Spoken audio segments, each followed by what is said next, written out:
So George Santos says he's taken inventory of his life after a nearly 6-week stint in solitary, and he's got a new mission after President Trump commuted his sentence and set him free.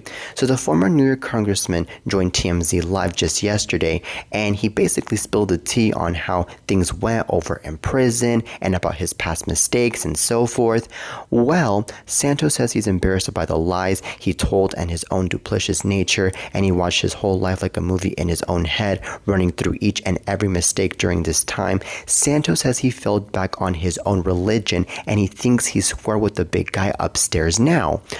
Okay, so that said, Santos isn't turning the other cheek to unfair treatment he feels he suffered at Federal Correctional Institution Ferguson in New Jersey, because he claims the prison's warden had it out for him, bringing up an old unsubstantiated death threat in order to justify his time in the SHU.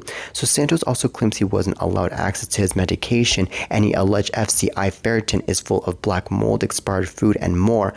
Alright, so of course, George got out of prison Friday, and he promises he never saw it coming, only learning from a TV news program that he was getting out of the big house. President Trump never called or even indicated he was considering a commutation of his sentence. Okay, so Santos says it takes a village, and he highlights the advocacy of both his friends in Congress like Marjorie Taylor Greene, Lauren Boebert, and Tim Burchett, and his many fans online for ultimately helping spring him.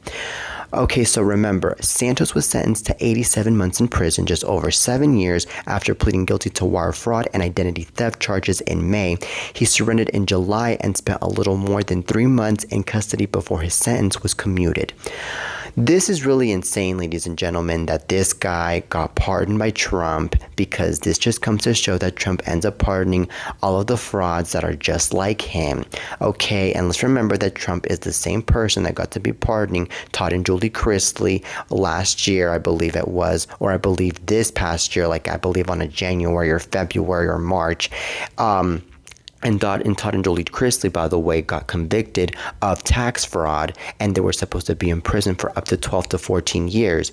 But see, the thing is that Trump likes to be pardoning all of these frauds just like him, because of the fact that he feels like all of these fraudulent people aren't really fraudulent people. He feels like these people are just people that are good people, that are just, following the law, that are just being themselves, that are just, innocent people after all. But honestly, I don't think that there's anything innocent nor anything good about the fact that you are committing fraud. Fraud is evil. Fraud is bad. Fraud is not acceptable here in the United States of America. And that is something that the president should be accepting for once and for all.